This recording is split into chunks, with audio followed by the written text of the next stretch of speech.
Assalamualaikum warahmatullahi wabarakatuh. Selamat datang di Satu Informasi. Pada kesempatan kali ini, saya akan menjelaskan tentang penyebab perceraian yang paling banyak terjadi di Indonesia. Berdasarkan laporan Badilak atau Badan Peradilan Agama Mahkamah Agung Republik Indonesia, dari tahun 2018 hingga tahun 2021, ada 3 provinsi dengan angka perceraian tertinggi di Indonesia, yaitu Provinsi Jawa Timur, Jawa Barat dan Sulawesi Selatan. Rata-rata perkara perceraian yang diputus oleh pengadilan agama di seluruh Indonesia, setiap tahunnya mencapai angka 400.000 perkara, dan 70% diajukan oleh pihak istri. Apa saja sih penyebab terjadinya perceraian tersebut? Pada tanggal 26 Juli 2022 yang lalu, dalam sebuah webinar yang diadakan oleh Badilak dengan pihak Family Court of Australia, dengan tema gugatan mandiri dan peningkatan akses keadilan bagi perempuan, Bapak Dr. Aco Nur, sebagai Ditjen Badilak, dalam sambutannya menyampaikan, ada 4 faktor terbesar penyebab perceraian yang terjadi di Indonesia. Faktor pertama yaitu disebabkan oleh perselisihan dan pertengkaran yang terjadi secara terus-menerus dengan mencapai angka 36% atau sekitar 176.683 perkara. Penyebab perselisihan dan pertengkaran ini biasanya karena salah satu pihak sudah merasa tidak ada kecocokan dengan pasangannya, sudah tidak saling menghargai, sudah tidak ada perhatian terhadap keluarga, dan sering terjadi perbedaan pendapat dan merasa paling benar sendiri dalam menghadapi permasalahan dalam rumah tangga. Ada juga pasangannya yang sering keluar rumah dan pulang larut malam. Selain dari itu juga ada ikut campur pihak ketiga, seperti terlalu ikut campur mertua dalam permasalahan rumah tangga anaknya, bukannya menjadi pihak penengah, tapi justru membela pendapat anaknya. Ada juga pihak ketiga ini adalah pasangannya yang berselingkuh dengan orang lain, bahkan sampai melakukan hubungan badan dengan selingkuhannya. Nauzubillah. Faktor kedua yang menyebabkan terjadinya perceraian adalah karena faktor ekonomi dengan mencapai angka 14% atau sekitar 71.194 perkara. Biasanya, jika istri yang mengajukan cerai alasannya adalah karena semenjak menikah ia tidak diberikan nafkah oleh suaminya, atau nafkah yang diberikan suaminya tidak cukup, bahkan ada juga dengan alasan suami malas untuk bekerja, atau bahkan tidak bekerja sama sekali.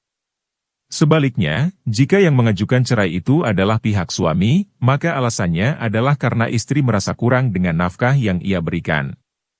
Faktor penyebab perceraian yang ketiga adalah salah satu pihak meninggalkan pasangannya atau meninggalkan tempat kediaman bersama.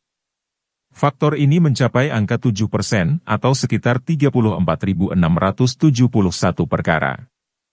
Hal seperti ini terjadi terkadang memang dilatar belakangi dengan pertengkaran dan perselisihan sebelumnya, kemudian ia meninggalkan pasangannya bertahun-tahun dan tidak pernah kembali, hingga pasangannya tidak sabar menunggu kemudian mengajukan cerai ke pengadilan.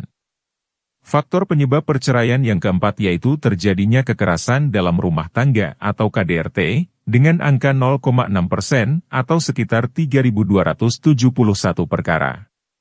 KDRT ini paling banyak dilakukan oleh pihak suami kepada istrinya, karena suaminya memiliki sikap yang temperamen, emosian, istri salah sedikit marah padahal belum tentu juga istrinya yang salah.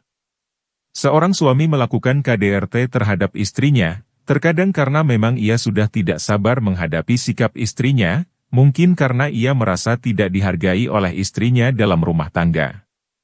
KDRT ini tidak selalu yang melakukan adalah pihak suami kepada istrinya, tetapi ada juga loh, istri yang melakukan KDRT terhadap suaminya, karena memang mungkin suami takut istri. Hehehe.